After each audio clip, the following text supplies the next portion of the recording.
उत्तराषाढ़ा नक्षत्र श्रवणा नक्षत्र धनिष्ठा नक्षत्र मकर राशि विशेषकर आपणकर तृतीय स्थान को शनि 29 मार्च 2025 यही दिन ठारू 2.5 वर्ष पर्यंत शनिंकर संचार आपणकर शुभ दृष्टि रहिबो। शनि धन कर्म पारिवारिक मानसिक आर्थिक प्रेम संपर्क विद्यार्थी एवं संतान मानक निके शुभ फल प्राप्त करेंगे। दूरांतर यात्रा सहित तीर्थ भ्रमण आदि क्षेत्र उन्नति करेंगे। विशेषकर आपणकर नूतन द्रव्य क्रय करने नूतन गृह निर्माण भूमि प्राप्ति योग सहित कर्म निजुक्ति कर्म क्षेत्र में पदोन्नति पाइबे।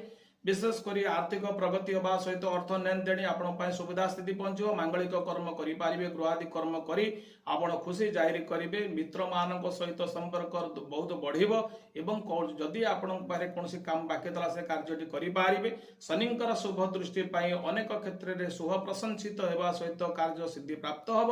शनि प्रतिकार प्रति शनिवार दिन दक्षिण काली दर्शन करूँ। कला श्वान को प्रत्यय खाइबा दिंतु। निश्चिंत रूप से आपण शनिश्चराय मंत्र पाठ कले आपणकर मंगल।